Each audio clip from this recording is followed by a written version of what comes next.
नमस्ते, मैं सीए आकांक्षा गुप्ता स्वागत करती हूँ आपका मेरे चैनल पर। आज का टॉपिक है टैक्स प्लानिंग। आज हम बात करने वाले हैं टैक्स प्लानिंग के ऊपर।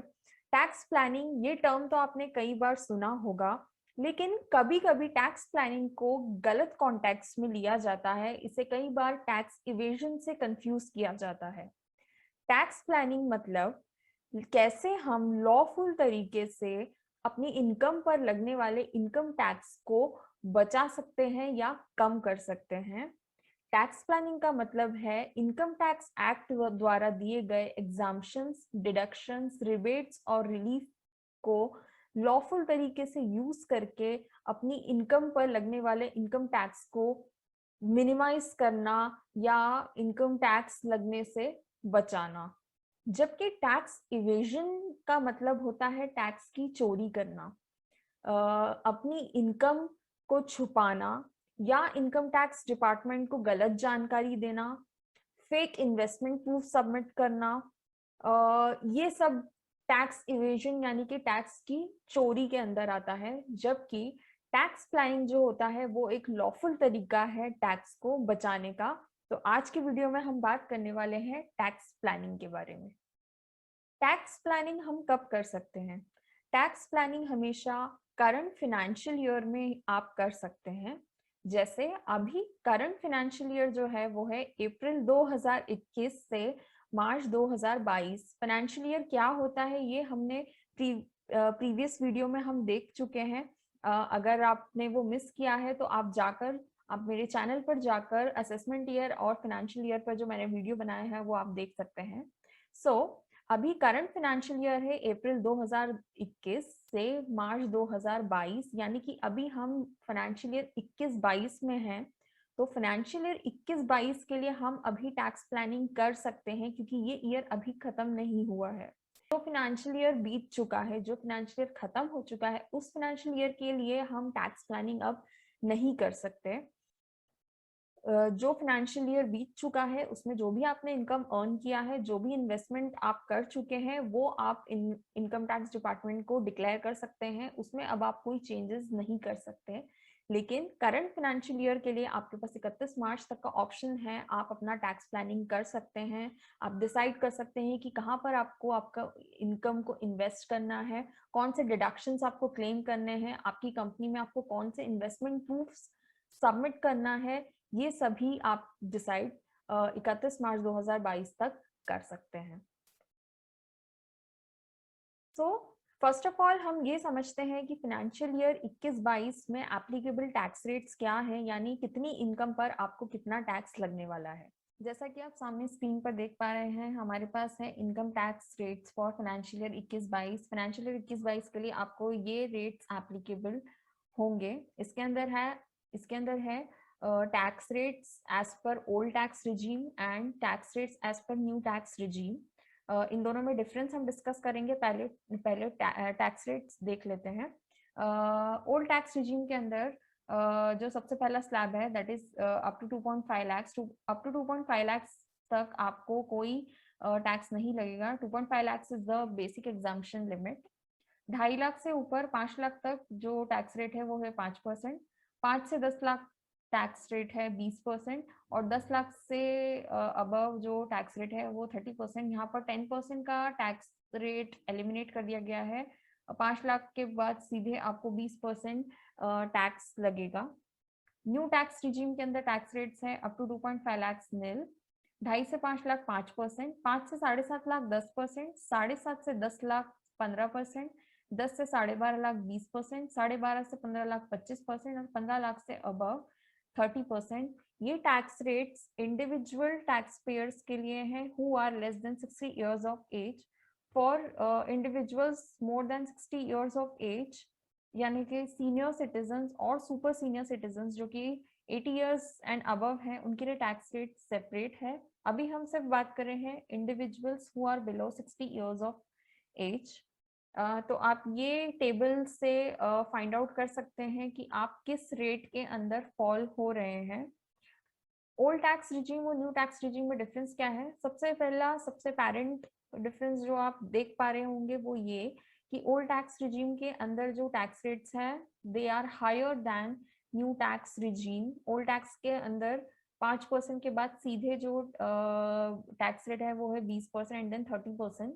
न्यू टैक्स रिजीम के अंदर टैक्स रेट्स 5%, 10%, 15%, 20%, 25% एंड देन 30%। लेकिन इसमें एक ट्विस्ट ये है कि ओल्ड टैक्स रिजीम के अंदर आप सारे डिडक्शंस क्लेम कर सकते हैं, deductions under section 80C, 80D, 80CCD, HRA, leave travel allowance. लेकिन न्यू टैक्स रिजीम के अंदर आप कोई भी डिडक्शन क्लेम नहीं कर सकते। ये आपके ऊपर है कि आपको कौन सा टैक्स रिजीम चूज करना है। In my personal opinion, if you have made some particular deduction investments, अगर आपने ATC के अंदर इन्वेस्टमेंट्स किए हैं, अगर आप HRA क्लेम एग्जाम्पशन क्लेम करने के लिए एलिजिबल हैं, then you should always go for old tax regime. और अगर आपने ऐसे कोई इन्वेस्टमेंट नहीं कर पाए या लास्ट ईयर आप कोई इन्वेस्टमेंट नहीं कर पाए, then you can go for new tax regime. In that case आप एग्जाम्पशंस तो क्लेम नहीं कर पाएंगे, लेकिन आप लोअर टैक्स रेट्स का बेनिफिट ले पाएंगे। तो ये तो हमने देखा कि फाइनेंशियल ईयर 21-22 में जो इनकम टैक्स रेट्स हैं वो क्या है। अब बात करते हैं कि कैसे हम अपना टैक्स लॉफुल तरीके से बचा सकते हैं।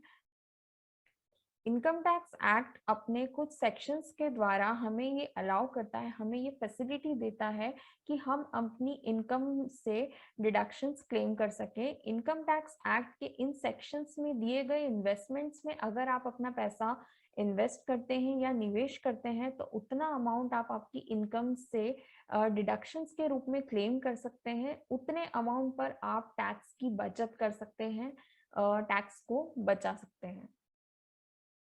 तो इनकम टैक्स के इन्हीं कुछ पॉपुलर सेक्शंस जिसमें कि हम डिडक्शंस क्लेम कर सकते हैं उसकी हम बात करते हैं। जो पॉपुलर सेक्शंस हैं वो है section 80C, section 80D, section 80CCD। सबसे पहले हम डिस्कस करते हैं सेक्शन 80C के बारे में। ये बहुत ही पॉपुलर सेक्शन है।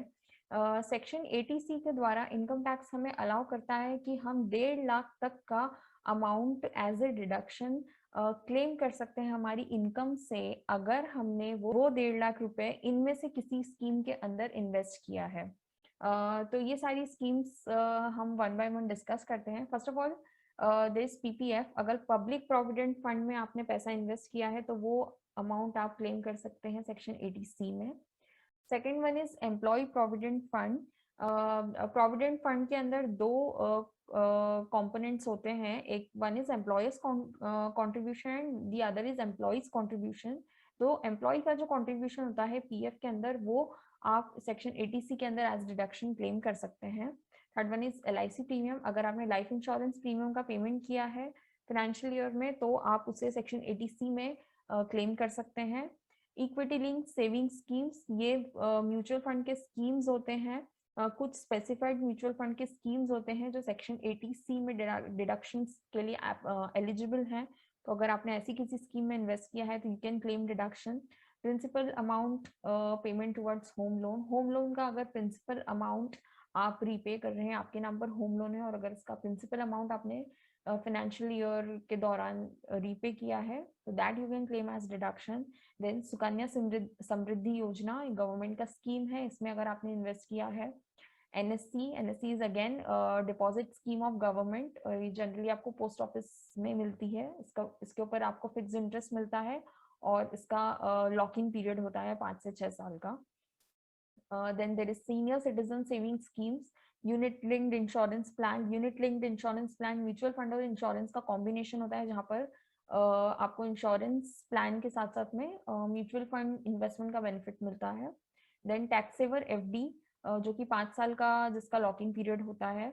ट्यूशन फी, अगर आपने आपके बच्चे की ट्यूशन फी पे की है, यानी कि स्कूल फी में जो ट्यूशन फी का कंपोनेंट होता है वो 80C में डिडक्शंस के लिए एप्लीकेबल है। तो ये सारी स्कीम्स एलिजिबल है एटीसी डिडक्शन के लिए। And please remember the maximum limit for investment in section 80C is 1,50,000। अगर आपने इन स्कीम्स में 1.5 लाख से ज्यादा का इन्वेस्ट किया है तब भी आपको सिर्फ 1.5 लाख का ही इसमें बेनिफिट मिलेगा, उससे ज्यादा का बेनिफिट नहीं मिलेगा। इन्वेस्टमेंट पर्पज से आप इनमें 1.5 लाख से ज्यादा का इन्वेस्टमेंट कर सकते हैं, लेकिन इसका आप डिडक्शन क्लेम नहीं कर सकते। सो ये तो देखा हमने deduction under section 80C।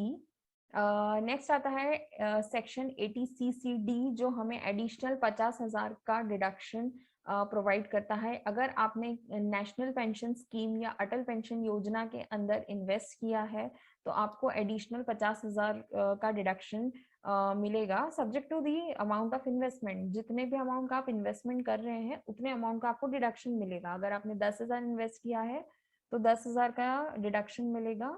And maximum जो डिडक्शन आप इस सेक्शन में क्लेम कर सकते हैं वो है 50,000। एनपीएस या अटल पेंशन योजना के बारे में हम अलग से एक वीडियो में डिस्कस करेंगे, इस पूरे स्कीम के बारे में। ये स्कीम क्या है, इसके क्या बेनिफिट्स हैं, इसका मैच्योरिटी, इसका लॉक इन पीरियड, ये सब के बारे में हम एक अलग से एक वीडियो में डिस्कस करेंगे। Next popular section for claiming deduction is section 80D, which is for mediclaim. इस सेक्शन के अंदर अगर आप मेडिक्लेम प्रीमियम पे कर रहे हैं अपने लिए, अपने स्पाउस के लिए और अपने बच्चों के लिए, तो आप इस सेक्शन में 25,000 तक का डिडक्शन क्लेम कर सकते हैं। और अगर आप अपने पेरेंट्स का मेडिक्लेम इंश्योरेंस पे कर रहे हैं, इंश्योरेंस प्रीमियम पे कर रहे हैं, तो एडिशनल 25,000 का डिडक्शन आप क्लेम कर सकते हैं। यानी टोटल यहाँ पर आपको 50,000 का एडिशनल डिडक्शन मिलता है। अगर पेरेंट्स सीनियर सिटीजन है तो ये डिडक्शन का अमाउंट 25,000 से बढ़कर 50,000 हो जाएगा। यानी कि अगर पेरेंट्स सीनियर सिटीजन है तो सेक्शन 80D के अंदर आप टोटल 75,000 का डिडक्शन क्लेम कर सकते हैं। सो ये बात की हमने टैक्स प्लानिंग की, इनकम टैक्स रेट्स की, और क्या क्या डिडक्शंस आप क्लेम कर सकते हैं। So the financial year is not over yet. आप अभी भी डिसाइड कर सकते हैं।